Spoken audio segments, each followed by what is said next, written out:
ইতিবাচক ধারায় সপ্তাহ শেষ করল ঢাকা শেয়ার বাজার। সার্বিক সূচক ডিএসসি এক্স 123 পয়েন্ট বেড়ে দাঁড়িয়েছে 5,497-তে। বেচা কেনা হয়েছে 770 কোটি টাকার। লেনদেনে অংশ নেওয়া প্রতিষ্ঠানগুলোর মধ্যে দর বেড়েছে 365টির, কমেছে 13টির, আর অপরিবর্তিত আছে 18টির দর। এবার বাজার নিয়ে বিশ্লেষণ শুনবো অ্যালায়েন্স ক্যাপিটাল অ্যাসেট ম্যানেজমেন্টের। আজকে লাস্ট অফ দ্য উইকে মার্কেট পজিটিভলি ক্লোজ হয়েছে এবং মার্কেটের ওভারঅল সেন্টিমেন্টও ছিল আজকে বুলিশ নেচারের। ইন্ডেক্স প্রায় 124 পয়েন্টস বেড়ে এখন দাঁড়িয়েছে প্রায় 5,498 পয়েন্টসে এবং পাশাপাশি মার্কেটের টার্নওভারও ছিল যথেষ্ট ভালো, প্রায় 800 কোটি টাকার মতো।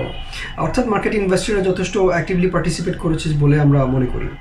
পার্সেন্টেজ ওয়াইজ আজকে প্রাইস বেড়েছে 93% কোম্পানির প্রাইসের এবং কমেছে মাত্র 3% এবং অপরিবর্তিত ছিল মাত্র 4% কোম্পানির প্রাইসের। অর্থাৎ মার্কেটে অলমোস্ট বেশিরভাগ কোম্পানির প্রাইসের বৃদ্ধি পেয়েছে আজকে এবং এটাই মূলত মার্কেটে ভালো টার্নওভার এবং ইন্ডেক্স বৃদ্ধির মাধ্যমে রিফ্লেক্টেড হয়েছে। ফাইনালি সেক্টরাল পারফরমেন্সের দিক থেকে আজকে সবচেয়ে বেশি টার্নওভার ছিল ফার্মাসিউটিক্যাল সেক্টরে, ফলোড বাই টেক্সটাইলস, ইঞ্জিনিয়ারিং এবং food and allied sector. Overall আমরা মনে করি যে মার্কেট আজকে যথেষ্ট ভালো পারফর্ম করেছে।